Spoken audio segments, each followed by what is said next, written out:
Então, muito bom dia, caros amigos. Vou então resolver esta proposta de teste, portanto, para os alunos de Cálculo 1 que vão ter teste amanhã. Ora bem, hoje é o dia 1 de fevereiro de 2015. Então, na questão primeira, nós temos uma função que é f de x igual a x vezes o logaritmo de módulo de x. E o que se pretende é o domínio de f. Ora, o domínio de f há de ser o conjunto dos elementos x pertencentes a R, tais que módulo de x terá que ser maior que zero. Isto devido ao facto de estar aqui, portanto, presente um logaritmo e só existirem, digamos, logaritmos de números positivos. Entretanto, o módulo de x, que é uma função mais ou menos assim, como eu vou desenhar, o módulo de x é mais ou menos isto. É uma função, como estão a ver, sempre positiva, exceto quando x é zero, que toma o valor zero. Então, isto quer dizer que a única condição que eu tenho de impor aqui é que o x terá que ser diferente de zero, dado que o logaritmo não é definido quando x é igual a zero. O logaritmo, como sabem, é uma função mais ou menos assim como eu vou desenhar, não é? Mais ou menos isto. É mais ou menos assim. Quer dizer, não está definido em zero. Não está definido em zero. Portanto, aqui o domínio será precisamente R tirando zero. Seria assim, portanto, o domínio. Agora, na linha B, pretende-se estudar a paridade de f. Uma função pode ser par, pode ser ímpar e pode nem ser par nem ímpar. Ora bem, eu para analisar se uma função é par ou é ímpar, vejamos. Se for par, verifica esta condição. F de menos x é igual a f de x, qualquer que seja x pertencente ao domínio da função. Se for ímpar, quer dizer, o f de menos x há de ser igual a menos f de x, qualquer que seja x pertencente ao domínio da função. Geometricamente, uma função é par quando é simétrica relativamente ao eixo dos y.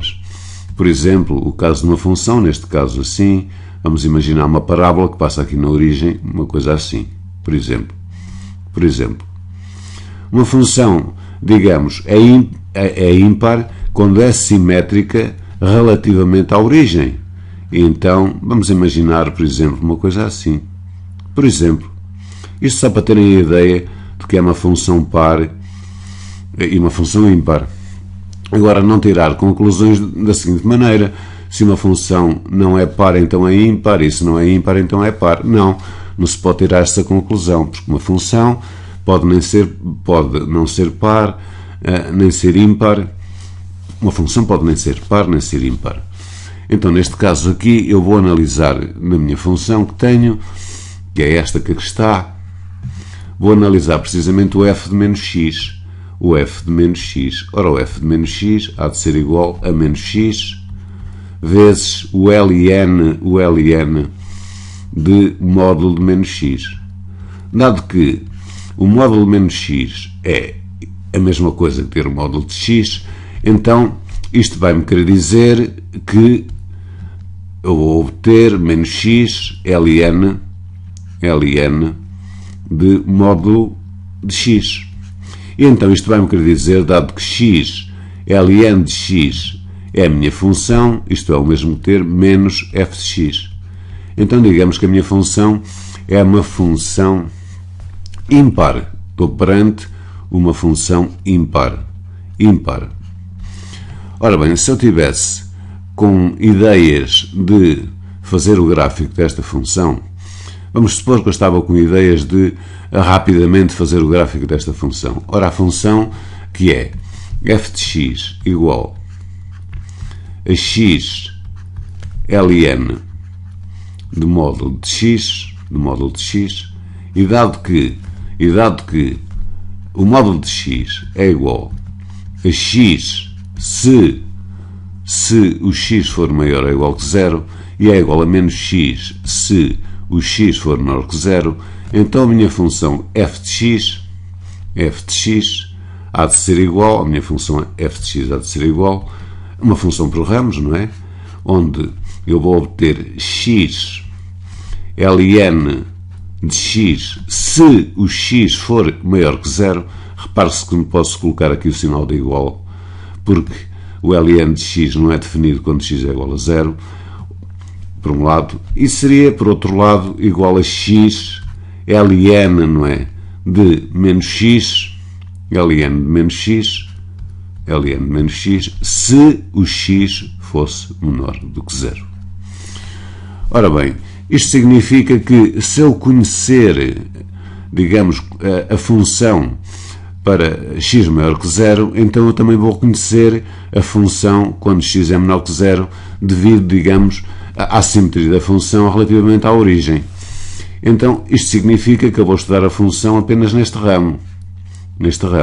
E para isso vamos calcular a derivada f' de x, não é? f' de x há de ser igual a x vezes a derivada do logaritmo de x, que é 1 sobre x, mais o ln de x, a derivada de x, que é 1. Isto é o mesmo que ter x sobre x. Portanto, a função não está definida em 0, eu posso cancelar 1 mais ln de x.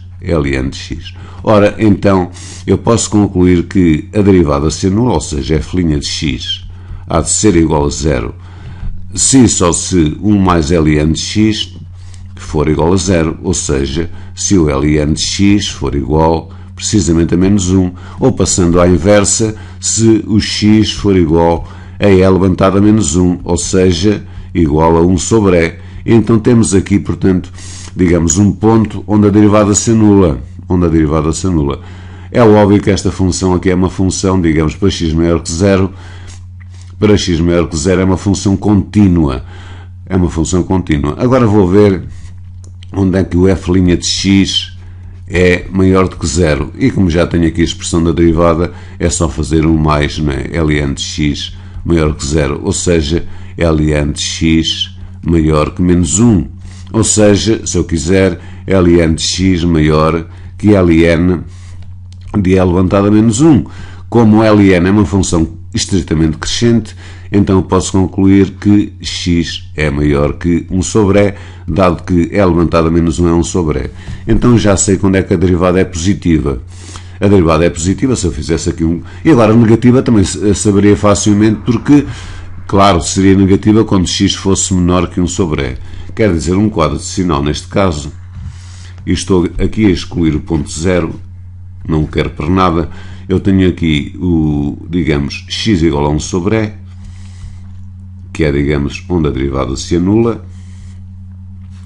Então coloco aqui o meu f' de x, que já sabemos se anula aqui, já sabemos que é positiva, a derivada é positiva quando o x é maior que 1 sobre e, para aqui é positiva, já vimos também para aqui é negativa.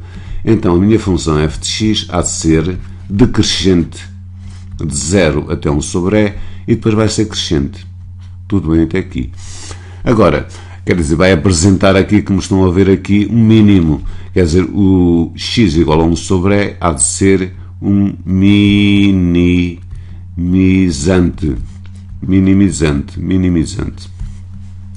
Então, vejamos qual é o valor desse minimizante. O valor desse minimizante, que é o mínimo, há de ser o f de 1 sobre e. Ou seja, há de ser igual a 1 sobre e, substituindo, não é, o x por 1 sobre e, vezes o logaritmo de 1 sobre e. Que é o mesmo que ter 1 sobre e. Aplicando aqui as propriedades dos logaritmos, ficaríamos com o logaritmo de 1 menos o logaritmo de e. Logaritmo de 1 menos o logaritmo de e. Ora, o logaritmo de e, como sabemos, é 1 e o logaritmo de 1 é 0. Quer dizer, eu vou obter aqui precisamente vou obter aqui 1 sobre e que multiplica por menos 1, ou seja, isto há de ser igual precisamente a menos 1 sobre e. Quer dizer, nós temos aqui um ponto de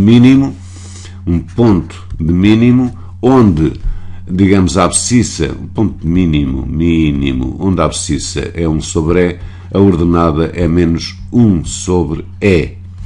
E quer dizer, então, que neste caso, vendo a função apenas do lado direito, nós teríamos qualquer coisa assim. Já agora, eu poderia, antes de fazer o gráfico, também calcular a segunda derivada para ter uma ideia da concavidade, não é? Porque a segunda derivada dá-nos isso. Então, como f' de x, que já calculámos atrás, é igual a 1 mais ln de x, então isto significa que o f de duas linhas de x há de ser igual à derivada de 1, que é 0, mais a derivada do logaritmo, que é 1 sobre x. É óbvio que este f de duas linhas de x há de ser positivo se e só se 1 sobre x for positivo. Dado que 1 é positivo, basta que o x seja maior que 0. Agora é negativo quando x é menor que 0. Quer dizer, já temos a ideia da concavidade. Quer dizer, o f de duas linhas de x é positivo quando x é maior que 0. Se o f de duas linhas de x é positivo, a concavidade há de ser qualquer coisa assim. Então, na continuação, eu posso aqui já ter uma ideia, não é, do gráfico da nossa função. Está aqui 0, que não pertence ao domínio, e temos aqui o ponto 1 sobre E, não é? O ponto 1 sobre E, onde ela, digamos, apanha um mínimo que é precisamente menos 1 sobre E, que está aqui. Menos 1 sobre E. Menos 1 sobre E. Dado que isto aqui é um ponto mínimo e a concavidade é assim, é fácil de ver, penso eu, que a função, quer dizer, quando x é maior que 0, este ponto aqui não pertence, há de ser qualquer coisa assim. E depois, claro, interseta aqui o eixo de x e continua na sua viagem. Ora bem, este ponto aqui também é fácil de ver que só pode ser quanto? Só pode ser 1. Só pode ser 1 porque o logaritmo de 1 é 0. 1 vezes 0 dá 0. Então, tendo esta ideia, eu posso facilmente, não é, desenhar toda a função. Porque como a função é uma função ímpar, o que é que acontece? Acontece que ela vai fazer isto, não é? Então, eu terei aqui um outro ponto, digamos, que é menos 1 sobre E, e terei aqui, digamos, depois o ponto 1 sobre E, quer dizer, é o simétrico deste, não é? 1 sobre E, onde ela vai ter deste lado, digamos, um máximo, não é? Um ponto de máximo. Então, eu posso continuar, digamos que o ponto estava aqui, mais ou menos, vamos supor, mais ou menos estaria por aqui, e então a função funcionaria, estão a ver, mais ou menos assim. Era isto, mais ou menos assim. Mais ou menos, seria uma coisa assim, estão a ver? Isto seria, portanto, o esboço gráfico da função que temos em mãos. Ora bem, então já estudamos a paridade, até já fizemos o gráfico, e agora vou mostrar que a equação f de x igual ao LN de 2, f de x igual, sim, é f de x, que a equação f de x igual ao LN de 2, tem solução no intervalo 1,2. Tem solução no intervalo 1,2. Ora bem, eu para fazer esta questão vou apelar aqui ao teorema de Bolzano, que é um teorema para funções contínuas. Até vou aqui escrever, não é? É um teorema para funções contínuas. O teorema de Bolzano nem é assim difícil de se interpretar geometricamente. Vamos imaginar que temos uma função que é contínua, não é? No intervalo, digamos, AB, que ele esteja aqui. Então temos aqui, digamos, o f de A, como estão a ver, aqui o f de A, e teremos aqui, como estão a ver, facilmente o f de B. Dado que f é contínua, no intervalo AB, eu posso unir estes dois pontos, não é? Ela é contínua, tudo bem. Agora imaginem vocês que está aqui um K que está entre f de B e f de A. Dado que f é contínua, não é? Vai existir aqui um ponto C, pertencente, digamos, ao interior do intervalo AB, tal que a imagem de C há de ser K. Então isto é o seguinte, teorema de Bolzano para funções contínuas. Vamos imaginar então um K, tal que este K pertencente a R, evidente, pertencente a R, está entre f de B e f de A, podendo eventualmente estar entre f de A e f de B, o que não tira generalidade nenhuma, portanto, a este teorema. Então, sempre que temos uma função contínua no intervalo, digamos, AB, tal que há um K, digamos, que está entre f de B e f de A, então eu posso concluir, que existe, digamos, um C pertencente ao interior do intervalo AB, tal que a imagem de C só pode ser igual a K. E então, baseando-nos nisto, o problema está, penso eu, resolvido. Nós temos aqui o intervalo, reparem, o intervalo 1, 2, não é? O intervalo 1, 2. 1, 2. Então, qual é a imagem do 1? A imagem do 1, como já vimos, dado que a função é f de x igual a x ln de x, a imagem do 1 é 0. A imagem do 1 é 0. Quer dizer, começa mesmo aqui, não é?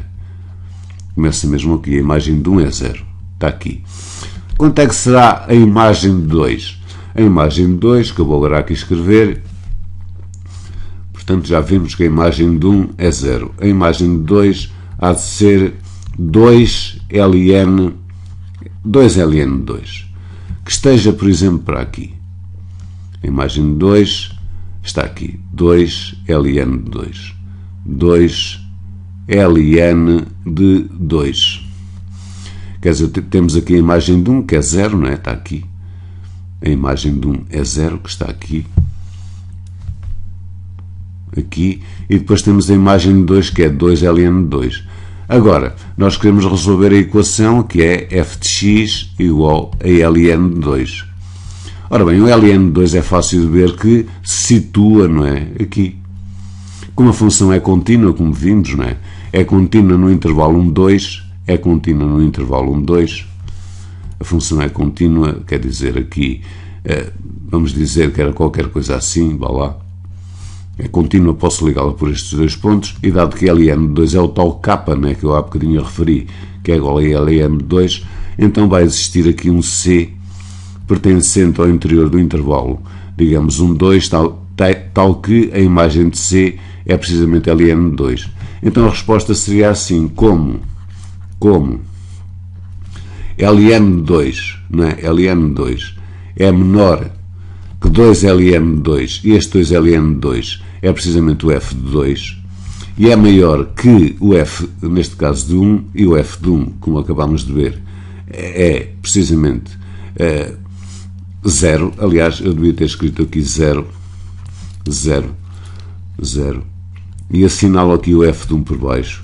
Então, como, digamos, o nosso ln de 2 está entre f de 2 e f de 1, então eu posso concluir que existe, não é, um C pertencente ao interior do intervalo, neste caso 1, 2, tal que a imagem de C é precisamente igual a ln de 2. E pronto, seria desta maneira que eu responderia, portanto, a esta questão. Agora, na outra questão, é determinar a equação da reta perpendicular ao gráfico de f no ponto da abscissa x igual a 4. Ora, quando estamos com x igual a 4, estamos do lado direito da função, não é? Estamos do lado direito da função, que já até desenhamos aqui. Estamos aqui nesta função, deste lado direito. Ou seja, a função, quer dizer, para x maior que 0, como acabamos de ver, digamos que ela se pode expressar, digamos, por este ramo, que eu vou designar por f1 de x, igual a x ln de x. Nós queremos a equação da reta perpendicular ao gráfico no ponto da abscissa, penso eu, x igual a 4. É isso mesmo, x igual a 4. X igual a 4. Ora bem, se fosse a reta tangente é fácil. Então vamos pensar no declive da reta tangente. Eu vou pensar no declive da reta tangente porque há uma relação entre os declives de uma reta e de uma outra que lhe é perpendicular, digamos, num certo ponto. Vamos supor que esta reta digamos, tem esta reta que eu designo por reta R, tem um declive M, e esta que é perpendicular, vamos supor que tem um declive M'. Então, estes declives, e isto que não se esqueça, estão relacionados da seguinte maneira, é que o M vezes o M' mais 1 é igual a 0. Quer dizer, em certos livros de texto, por exemplo, por vezes aparece que M' é igual a menos 1 sobre M. Quer dizer, o declive da reta perpendicular é igual ao simétrico do inverso da reta que lhe é tangente e vice-versa. Então vou calcular aqui, digamos, e porque já tenho, né, a derivada, este f'1 de x, que tivemos, digamos, o cuidado de calcular atrás, e que era dado precisamente por 1 mais ln de x, 1 mais ln de x, pois é óbvio que o declive M é, neste caso, o f'1 de 4, ou seja, há de ser 1 mais ln de 4.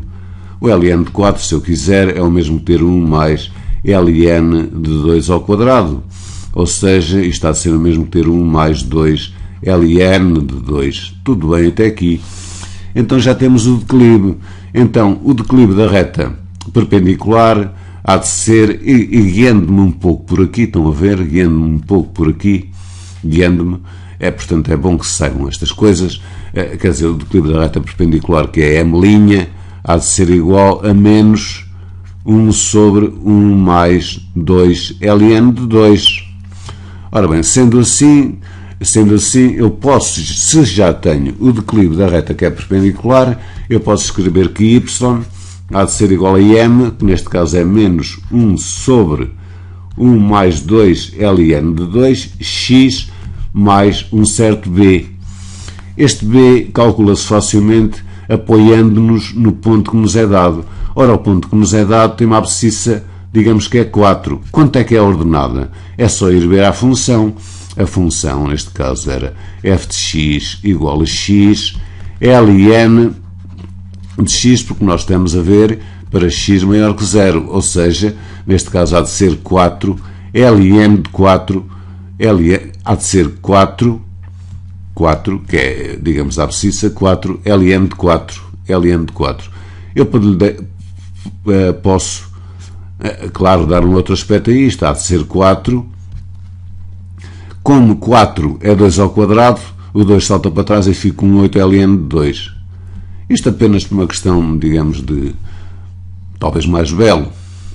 Então agora é o seguinte, quando x é 4, que está aqui, o valor que vem para y é este. Quer isto dizer que 8 ln de 2, não é? 8 ln de 2 há de ser igual a menos 1 sobre 1 mais 2 ln de 2, que multiplica aqui, o x é substituído por 4, então ficarei com isto,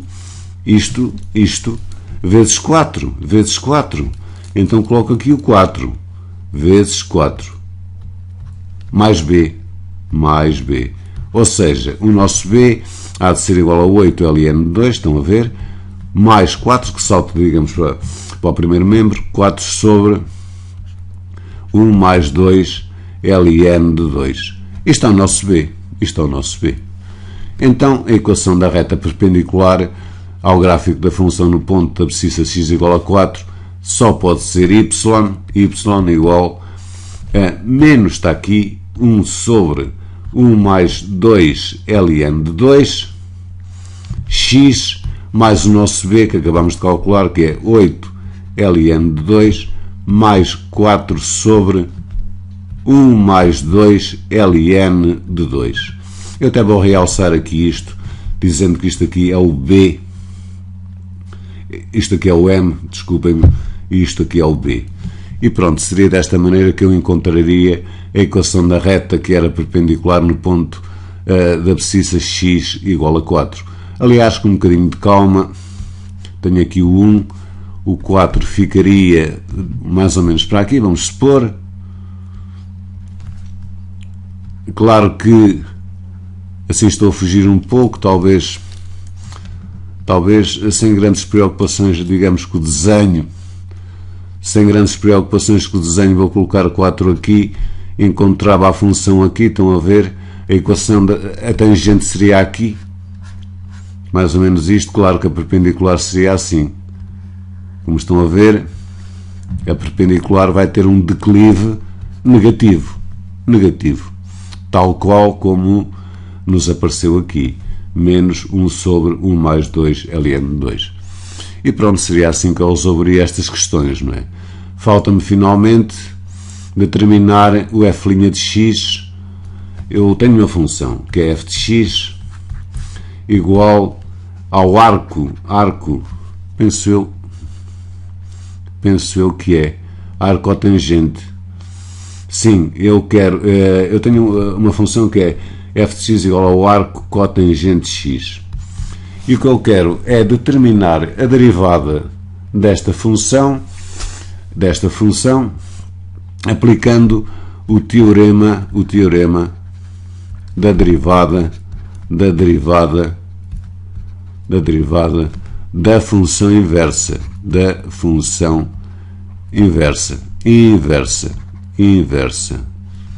Então isto quer dizer o seguinte: eu, na vez de escrever aqui f de x, posso escrever y, porque não? Y igual ao arco cotangente de x. E vou tomar um ponto genérico, seja ele y0, vá lá, igual ao arco cotangente de x0.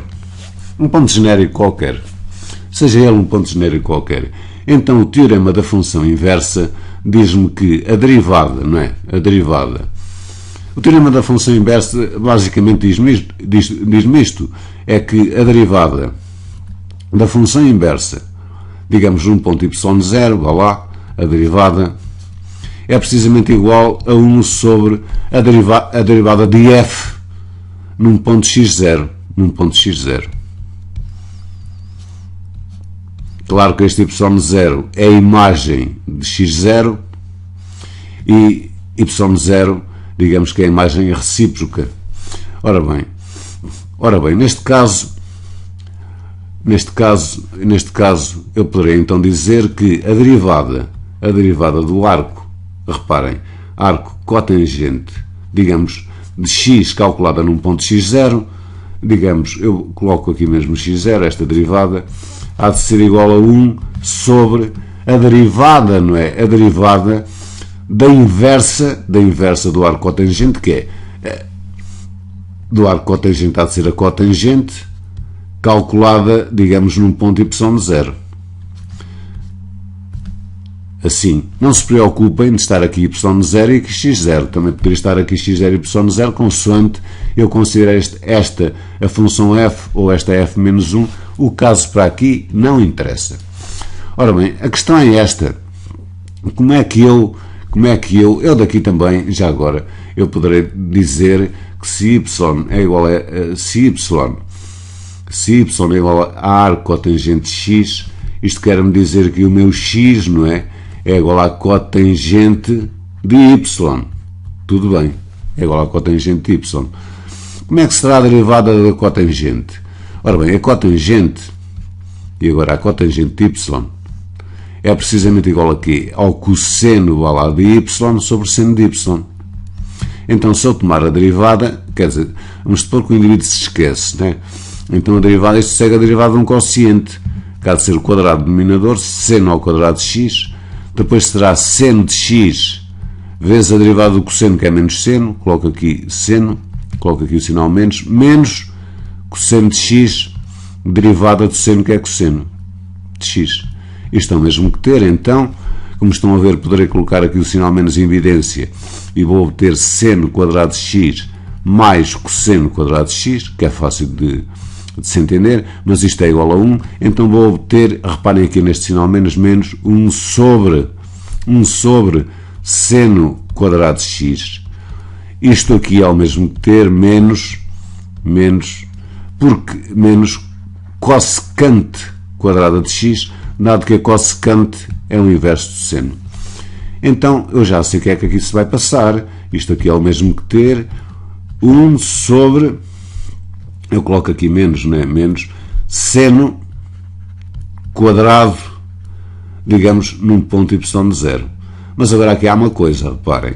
Eu tenho aqui a derivada do arco cotangente num ponto x0.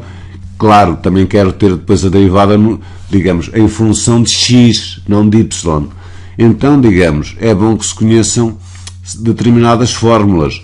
Reparem no seguinte que é importante. Reparem no seguinte que é bastante importante. Dado que seno quadrado de x mais cosseno quadrado de x é a fórmula fundamental da trigonometria, não é? E isto é igual a 1. Se eu dividir tudo pelo seno quadrado de x, eu vou obter 1 mais cosseno de x sobre seno de x. É a cotangente, neste caso fica ao quadrado, cotangente quadrada de x, que há de ser igual a 1 sobre o seno quadrado de x. Seno quadrado de x. Quem diz x diz y, ou quem diz a também pode pôr aqui a, o que quiserem. Então isto significa precisamente que, dado que x, estão a ver aqui, é igual à cotangente de y, então eu daqui poderei dizer que 1, não é? Mais x quadrado, 1 mais x quadrado, substituindo aqui, não é? Substituindo aqui. Claro que aqui eu poderia, digamos, por conveniência, na vez de estar aqui a escrever seno quadrado de x, não sei se isto causa confusão, se não, pronto, eu mudo mesmo para seno quadrado de y, pronto. Seno quadrado de y, cosseno quadrado de y, é a mesma coisa, e aqui também tudo em y, pronto, e assim já não há confusão nenhuma, penso eu. Dado que x é igual a cotangente de y, então 1 mais x quadrado, estão a ver, porque a cotangente de y é igual a x, há de ser igual, por isto que aqui está, a 1 sobre seno quadrado de y. Então já sei, isto é o mesmo que ter, e agora finalmente a solução, menos, talvez com outra cor, menos 1 sobre, repare-se no seguinte, o nosso seno, o nosso 1 sobre seno quadrado de x é precisamente igual 1 sobre, pois eu agora estou aqui um pouco hesitante porque, reparem no seguinte que é importante, eu escrevi aqui que a derivada da cotangente de y, não é? Desta era seno quadrado de y, quando, reparem, aqui é 1 sobre a derivada da cotangente, e eu escrevi 1 sobre seno quadrado, não é? De y, quando a derivada da cotangente é, digamos, menos, mas é 1 sobre seno quadrado. Então, reparem, eu tenho que cortar isto, são distrações que às vezes acontecem, porque já me parecia correto. O 1, que é deste 1 que aqui está, este 1 que aqui está é deste 1, este menos é da derivada da cotangente, então terei que colocar aqui 1 sobre, estão a ver, seno, neste caso, seno quadrado de y, neste caso de y de 0. Então, dado que 1 sobre seno quadrado de y é igual a 1 mais x quadrado, isto num ponto x0 há de ser 1 mais x0 ao quadrado. E então, como ponto x0 é qualquer, digamos, este ponto x0 é qualquer pertencente, é qualquer, digamos, real, qualquer real pertencente ao domínio da função, não é? Em causa, da função em causa, portanto eu poderei dizer que a derivada, não é? A derivada do arco cotangente, arco cotangente de x, agora generalizando, há de ser igual a menos 1 sobre aquilo que eu ali obtive, não é? 1 mais x quadrado. E pronto, meus amigos, foi assim que eu consegui calcular a derivada do arco cotangente de x, aplicando o teorema da derivada da função inversa. Tive aqui este lapso, peço desculpa. Pronto, isto é, digamos, uma contribuição, digamos, para os alunos que amanhã farão o exame de cálculo 1. E também uma contribuição para o meu canal YouTube e para o grupo Conviver com a Matemática. Tenham então um ótimo domingo. Bom dia para todos.